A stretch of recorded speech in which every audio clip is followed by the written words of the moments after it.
Hello, my name is Scott Lucas. I'm an Associate Professor of Islamic Studies in the Near Eastern Studies Department and the Religious Studies program. I've been teaching at the University of Arizona for 7 years. Before that, I taught a semester at the American University of Beirut and a year at Mount Holyoke College. I focus on early Islamic thought, in particular religious texts dating from the 8th and 9th century, although I hope to get to the 13th century eventually. The course I'll be teaching this fall is called The Religion of Islam. Muslims and Islam, for better or worse, have been in the news a lot lately, and this course provides a unique opportunity to spend not just an hour or half an hour learning about Islam, but actually 10 weeks, in which we can explore the various traditions, whether it's the mystical, the legal, the Qur'anic studies, and modern political events with which so many people have an interest. So I'm really looking forward to teaching this course. We'll be talking about Sunnis and Shia. We've heard a lot about both of these groups. We'll be talking about Sufis, the mystics in Islam. We'll learn a little bit about theology. And we'll also talk about some of the geopolitical issues, such as the role of Islam and Islamic extremism in the Cold War, because this might be surprising to many people. I think it's very important that we all make an effort to study and learn about Islam and Muslims today for several reasons. For one, Islam is one of the fastest growing religions in the world overall, and in the United States as well.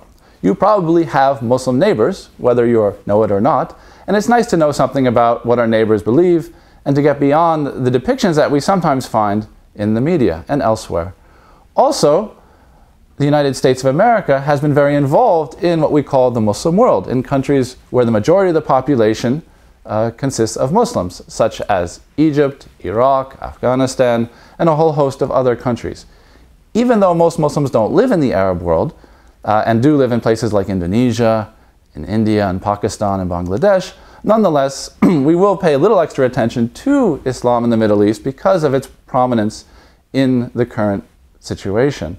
Also, the history of Islam begins in the Middle East, just as Judaism and Christianity began in the Middle East, and so it behooves us to spend a little extra time focusing on how the traditions developed there. It's important, though, to keep in mind that places such as Iran, India, and Indonesia have very diverse Muslim traditions. And one of the goals of this class is to show how Islam has manifested in different ways wherever Muslims are found. Certainly there are commonalities. Muslims tend to pray 5 times a day wherever they are found. But the diversity is very important to grasp because there is no one stereotypical Muslim that we can describe or that we can imagine. And as soon as we recognize this diversity, this should help encourage harmonious relations between Muslims, Americans, and everyone else.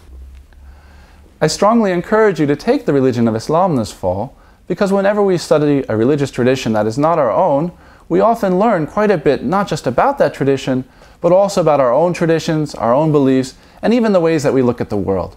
So I invite you to join us in learning about the religion of Islam this fall.